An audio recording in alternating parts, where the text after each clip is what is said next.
eu queria fazer um breve comentário sobre um fato novo no novo Fundeb.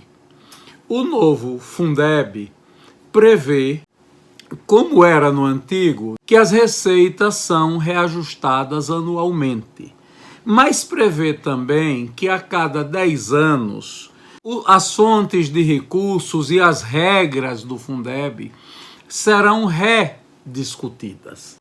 Mas, como acontecia no passado, a cada ano, no final do ano, até o dia 31 de dezembro, o Poder Executivo Federal publicará os padrões de reajustamento para o ano subsequente.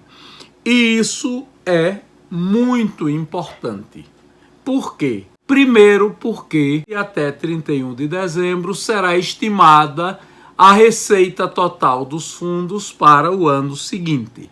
Será estimado também o valor da complementação da União, só que não esqueçamos, a partir de agora, de 2021, a cada ano há um aumento percentual progressivo até que a gente chegue ao ano de 2026, quando não mais a União estará complementando apenas 10% do valor total do fundo, como foi até 2020, mas sim 23%.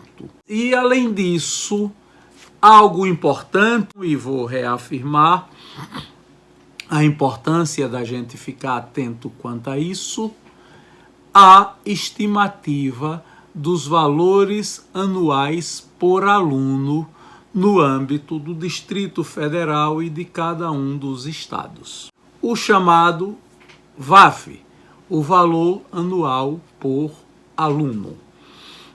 Ora,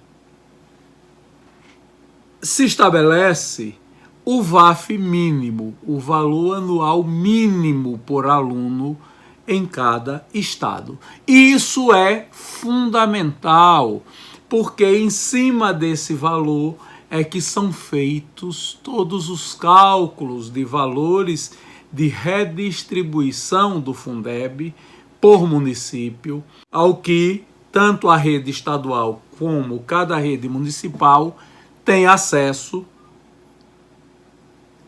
no âmbito do fundo daquele estado. Essa estimativa, que é definida nacionalmente, ela corresponde ao valor da distribuição dos recursos e também da complementação do governo federal às redes de ensino que demandarem complementação, que tiverem menos recursos para cobrir o custo aluno. E também há um outro valor que será definido anualmente, que é o VAT, o valor anual total por aluno. Nós temos um valor mínimo e o valor total, que é aquele efetivamente pago por aluno e que corresponde à distribuição dos recursos da complementação. O valor mínimo que é calculado e depois que sobre esse valor mínimo e sobre a arrecadação total do fundo é calculado o valor da complementação da União, que é o VAT, o valor anual total mínimo por aluno. E com isso, as redes municipais passam a poder calcular quanto é que vão retirar e também os tribunais de contas dos estados tomam suas decisões e suas definições. E também, a partir daí, se define quais são as redes de ensino que terão acesso à complementação e quanto será a complementação que cada uma vai receber. Para todas essas ponderações, para todos esses cálculos, para todas essas decisões, é importantíssimo a matrícula na educação básica de cada município. É em cima da matrícula que em cada estado se decide a forma de distribuição dos recursos do fundo.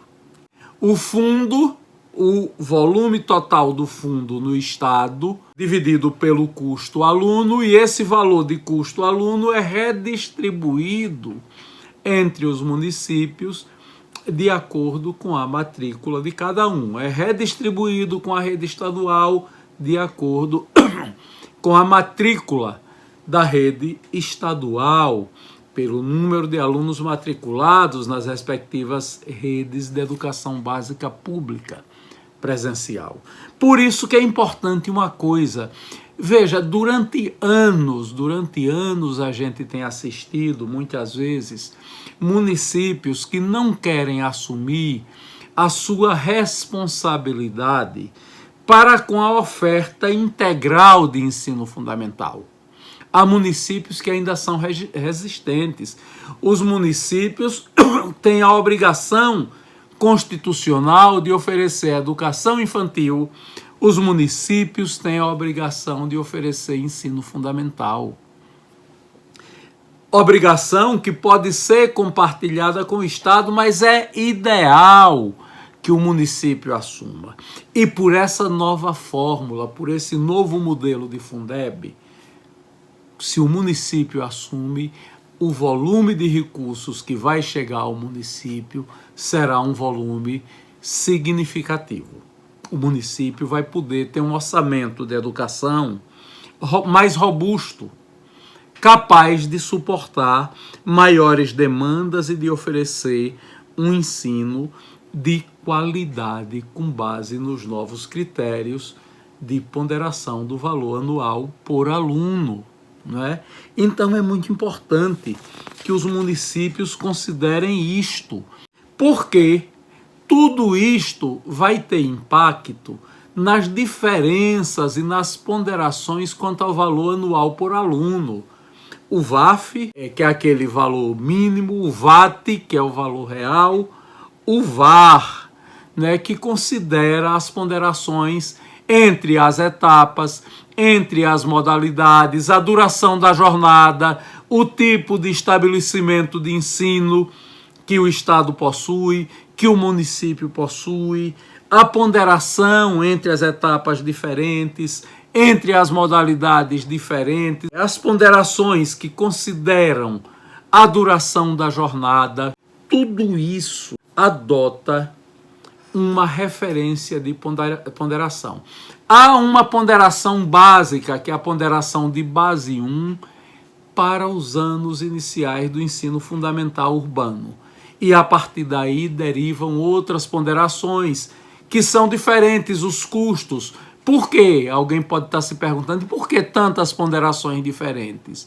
Porque o custo para o ensino fundamental é de uma natureza, o custo para a educação infantil é de outra natureza, o custo para o ensino médio é de outra natureza, o custo onde há ensino médio integral é de outra natureza, onde há ensino fundamental integral é de outra natureza, onde há jornada de 6 horas é de outra natureza. Então, o que se busca, na verdade, é melhorar a qualidade da educação brasileira. É este o espírito que está presente neste debate. A busca de uma melhor qualidade para a educação brasileira. Isso é essencial. É bom que a gente compreenda. É bom que o município busque universalizar a educação infantil, porque na ponderação isso vai pesar e o município terá acesso a mais recursos. É bom que o município busque universalizar o ensino fundamental. É bom que o município estimule os professores, estimule os alunos a participarem dos processos de avaliação da educação básica. Tudo isso vai pesar nos elementos de ponderação para que cada município tenha acesso aos recursos. É bom que haja mecanismos de gestão estimuladores da qualidade do ensino em cada escola. Tudo isso será considerado na ponderação e pode representar mais recursos para que o município invista em educação. Quanto a essa questão, era isto que eu queria dizer e queria agora conversar com vocês mais a miúde sobre CACs. Veja, não vou entrar em detalhes da legislação, que a lei deve ser assim, não vou entrar em detalhes daqui e dali.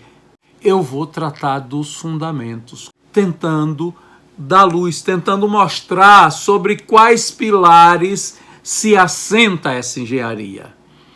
Mostrar sobre quais pilares se estabelece este edifício. E vamos pensar um pouco sobre essa instituição que nós temos agora, chamada CACs. Esse Conselho de Acompanhamento e Controle Social do Fundo de Desenvolvimento da Educação Básica e de Valorização dos Profissionais da Educação. Eu quero primeiro chamar a atenção para a Lei 14.113 de 2020. Eu disse que ao lado da emenda 108, emenda constitucional 108 de 2020, a Lei 14.113 de 2020 é o marco legal do novo Fundeb. Ora, a Lei 14.113 fez uma coisa da maior importância, que foi ampliar as ferramentas de controle da aplicação dos recursos do Fundeb. De controle por parte dos órgãos de controle interno e dos órgãos de controle externo, de controle social também. Tudo isso se pôs a partir da Lei 14.113. A Lei 14.113 tornou mais importante a ação dos órgãos de controle interno da União. A CGU, a Controladoria Geral da União, foi mais empoderada pela Lei 14.113. As controladorias dos estados e dos municípios foram mais empoderadas pela Lei 14.113. É importante que a gente tenha esta clareza. Do mesmo modo, foi alargada a responsabilidade que os tribunais de contas possuem para orientar e fiscalizar os gestores do fundo.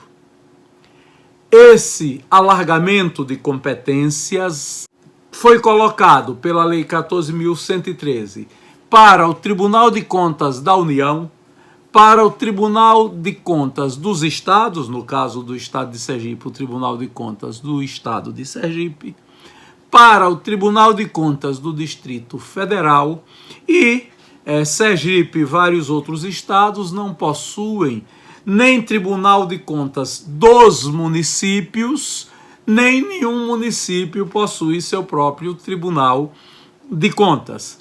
Então, no nosso caso, de estados com as características do estado de Sergipe, foi alargada a responsabilidade de orientação e fiscalização na gestão do fundo por parte do Tribunal de Contas Estadual.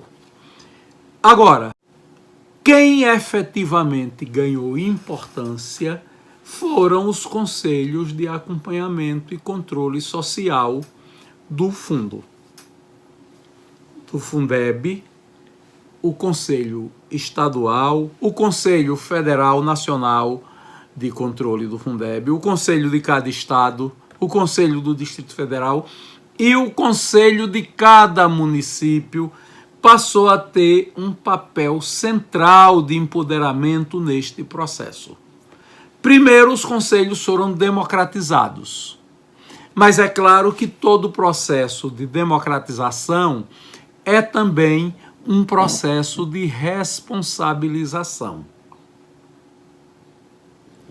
Ao incorporar mais poder, os conselhos incorporaram também mais obrigações. Dentre estas, uma essencial, que é a obrigação de encaminhar ao Poder Legislativo e aos órgãos de controle interno e de controle externo comunicação formal a respeito dos registros contábeis e do gerenciamento do fundo. Essa passa a ser uma responsabilidade do CACS. O CACS tem obrigação de comunicar periodicamente ao Poder Legislativo, de comunicar periodicamente às controladorias de cada município, de cada estado, de comunicar periodicamente aos tribunais de contas os registros contábeis a respeito do gerenciamento do fundo. E mais do que isso, e também de comunicar ao Ministério Público, quando for o caso. E também essa comunicação permite aos membros do CACS a requisição de documentos ao Poder Executivo. Mas também impõe aos membros do CACS a obrigação de disponibilizar na internet amplo acesso com transparência dos registros contábeis de gerenciamento do fundo. Presta atenção, é muita responsabilidade ser membro do CACS. Os membros do CACS têm responsabilidade, e veja, e nós todos somos gestores públicos. E nós sabemos que o gestor público, quando assume a responsabilidade pública, ele oferece em garantia o seu CPF. Eu, quando viro ordenador de despesa no município, eu, quando viro ordenador de despesa no Estado, eu, quando viro ordenador de despesa na União, eu comprometo o meu CPF. Ou seja, eu tenho que pensar em cada voto que eu dou. Eu tenho que pensar em cada parecer que eu assino. Eu tenho que pensar em cada decisão que eu tomo. Eu tenho que pensar nas manifestações que eu tenho nos debates das reuniões do Conselho, porque isso ficará registrado em ata e pode ser usado para me responsabilizar como gestor. Estou chamando a atenção porque muitas vezes as pessoas veem a participação no Conselho como uma festa. As pessoas nem sempre vão participar do Conselho tendo a consciência do tamanho da responsabilidade que estão assumindo.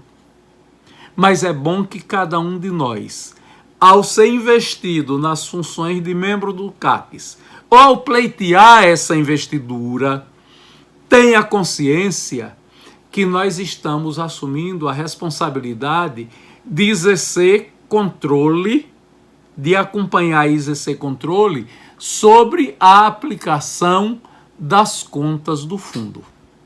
Isso é muito importante. E ao fazer isto, nós estamos nos apresentando e apresentando o número de CPF que nós possuímos como a garantia da boa gestão daquele dinheiro público. Como conselho, o CACS, como eu já disse, pode requisitar ao Poder Executivo informações e documentos. E mais, o Poder Executivo não pode se furtar, não pode negar. O Poder Executivo não pode se negar, não pode se furtar. O Poder Executivo tem 20 dias para atender às requisições feitas pelo CACS.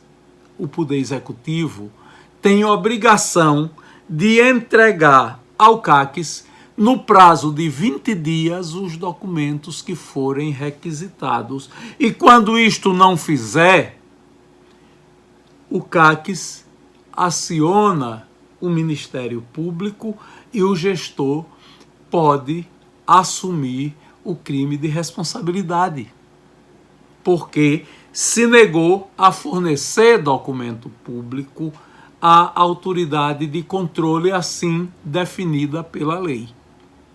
Vejam o tamanho da responsabilidade que têm os membros do CAC.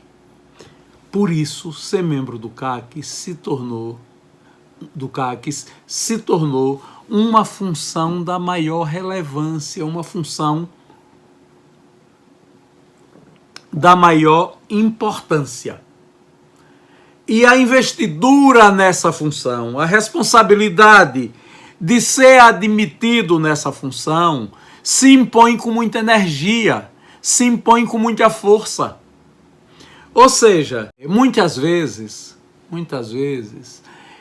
a gente está na gestão do município, aí quer fazer com que um amigo se sinta prestigiado, indica ele para o conselho, ou quer fazer com que alguma pessoa ligada a gente, a família, ou se sinta com prestígio e indica para participar do conselho. É bom pensar duas vezes, porque o membro do conselho do CACs passa a ter responsabilidade. Responsabilidades que antes recaíam apenas sobre gestores. Mas os membros do CACs, nessa nova configuração, são solidários nessa responsabilidade, como são os membros dos órgãos de controle. Não é possível você aprovar as contas porque você é amigo do gestor. Você vai aprovar porque as contas vieram regulares e foram gastos realizados da forma da lei. E não porque você é amigo do gestor. É muito importante a gente ter consciência disso. Por isso que a lei, além de criar essas responsabilidades todas, a lei também definiu o critério para a ocupação dessas posições. Definiu quem pode e como pode ocupar tais funções, para que todos tenham consciência do que isto representa. E não foi sem propósito